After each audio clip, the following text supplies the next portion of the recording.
Pathology की अगली topic की तरफ चलते हुए आज का टॉपिक है osteoclastoma, also called giant cell tumour.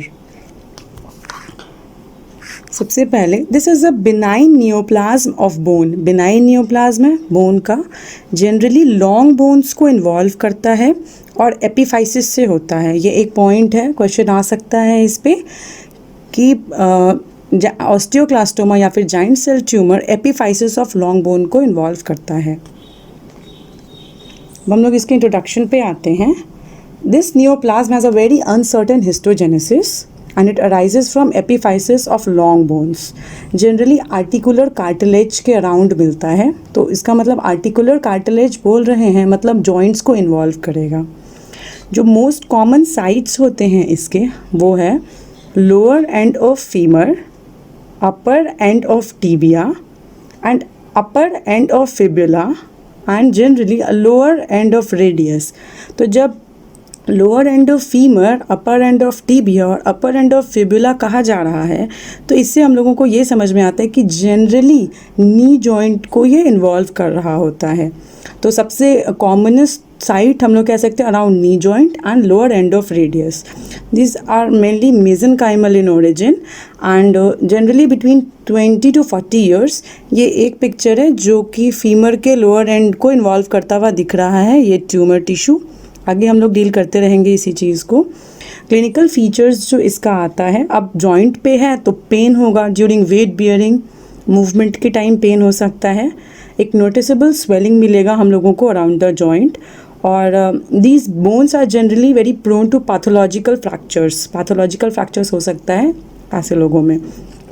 Radiological finding पे भी आएंगे, तो रेडियोलॉजिकली हम लोगों को इसमें जो फाइंडिंग्स मिलती है वो है लार्ज लोब्यूलेटेड ऑस्टियोलाइटिक लीजन। देखिए जो एरो मार्क पॉइंट कर रहा है, हम लोग देख सकते हैं लार्ज है, लोब्यूलेटेड है, ऑस्टियोलाइटिक लीजन होता है मतलब bone eating osteolytic and at the end of expanded long bone. जो एक्सपैंडेड एंड होगा लॉन्ग बोन का, यहाँ हम लोग नी जॉइंट पे फीमर के एक एंड को देख रहे हैं। देखिए जो द मोस्ट एक्सपैंडेड पार्ट होता है द लोअर पार्ट, ये उसको इन्वॉल्व करता है।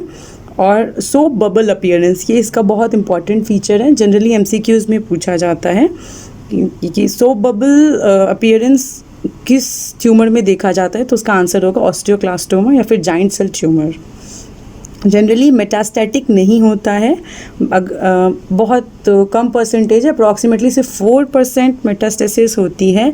लेकिन जो मोस्ट कॉमन मेटास्टैटिक पोर्शन होगा वो लंग्स होगा। ये ट्यूमर जनरली लंग्स में मेटास्टेसाइज करता है, मूव कर जाता है।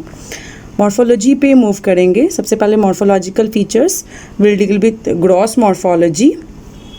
These are well circumscribed, dark tan and covered with thin shell of subperiosteal bones. ये हम लोग देखेंगे, ये एक सैम्पल है जिसमें वेल सर्कमस्क्राइब्ड है, देखिएगा डिफ्यूज ग्रोथ नहीं है, सर्कमस्क्राइब्ड है वेल।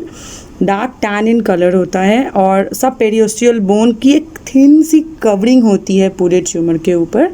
ये लैब स्पेसिमेन, हमारा लैब स्पेसिमेन में भी हम लोग देख रहे हैं वेल सर्कमस्क्राइब्ड है, dark tan in colour, darkish है कलर, और सब पेरियोस्टियल बोन की थिन शेल है जो विजिबल नहीं हो पाती। हम लोग शायद ओपन आई से देखेंगे तो दिखेगा।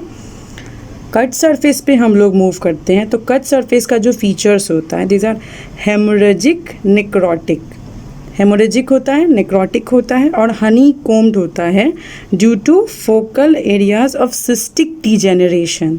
ये होगा हेमोरेजिक होता है, थोड़ा रेडनेस दिखेगी हम लोगों को, नेक्रोटिक मटेरियल दिखेगा आसपास। ये देखिए haemorrhage in the cystic tumour and देखिए ये आर्टिकुलर कार्टिलेज के पास होता है, जॉइंट के पास, और हनी कोम स्ट्रक्चर है, ये दिख रहा है आप लोगों को हनी कोम स्ट्रक्चर। ये जनरली सिस्टिक डीजेनरेशन के कारण होता है, फोकल सिस्टिक डीजेनरेशन।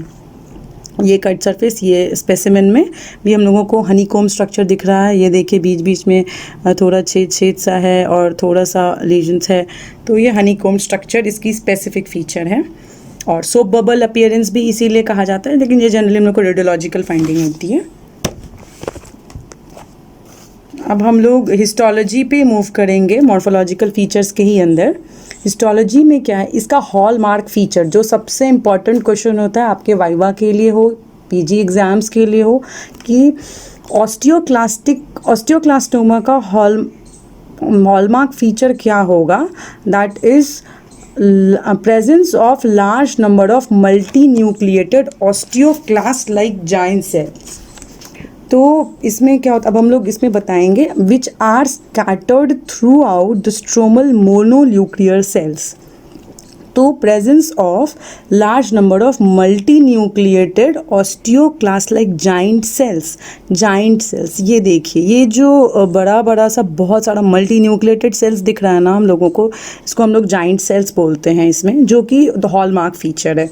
और ये जो बगल बगल में जो सिंगल न्यूक्लिएटेड मोनोन्यूक्लिएटेड सेल्स दिख रहे हैं ना, ये mononucleated cells, these are stromal mononuclear cells. तो ये जो जाइंट सेल्स होता है, these contains hundreds of benign nuclei. देखिए बहुत सारा न्यूक्लियाई, इसमें तो पिक्चराइजेशन किया गया, इसमें हंड्रेड्स ऑफ बिनाइन न्यूक्लियाई होता है. And these have similarities to osteoclast sales.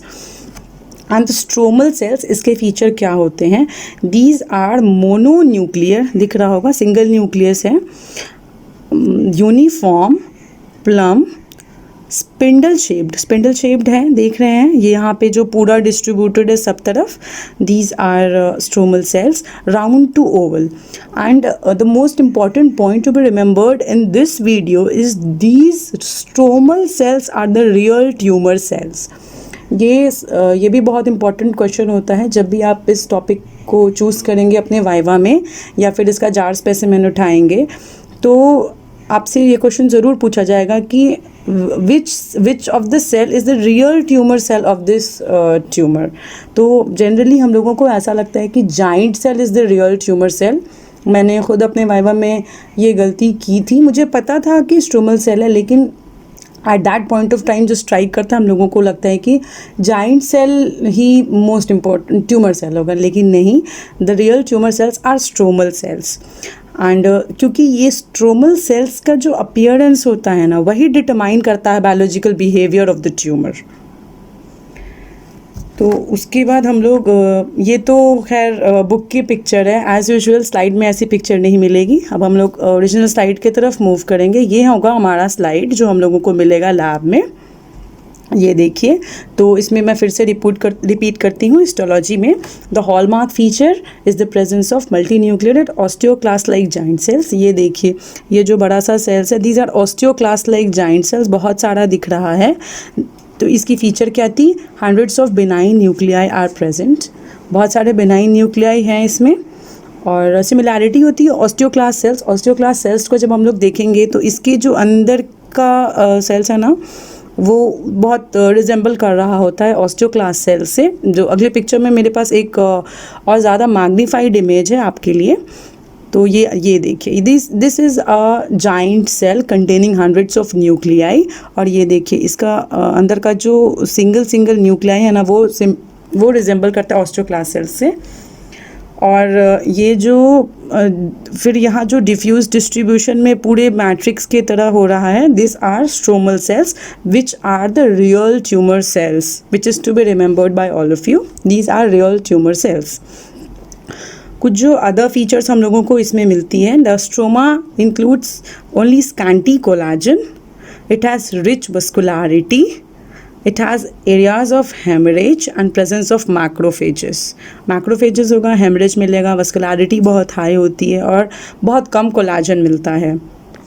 कुछ जो हाइलाइट्स का पॉइंट है, जो जनरली जब आप यहाँ तक पहुँच जाएंगे तो आप लोगों से जो पूछा जाएगा, कुछ हाईलाइटेड पॉइंट्स, लाइक जब आप जाइंट सेल डिस्कस कर रहे होंगे तो आपसे ये पूछा ही जाएगा कुछ अदर जाइंट सेल रीजन्स के नाम बताओ. तो I list all those for you. These are chondroblastoma, brown tumor of hyperparathyroidism, giant cell granuloma, aneurysmal bone cyst, simple bone cyst. I will repeat it for you. Chondroblastoma, brown tumor of hyperparathyroidism, giant cell granuloma, aneurysmal bone cyst, simple bone cyst. Please do not right this, focus on understanding. Last में मैंने notes डाला है आपके लिए screenshot करने के लिए, ताकि आपको आसानी हो. तो इन सब में से ये जो सिमिलर जाइंट सेल्स लीजन, इसमें से 2-3 भी अगर आप याद रखते हैं तो काफ़ी है आपके यूजी के लिए. और ये मेरा नोट्स आपके लिए, ये फर्स्ट पेज, इसको जल्दी से स्क्रीनशॉट कर लीजिएगा. ये सेकेंड पेज।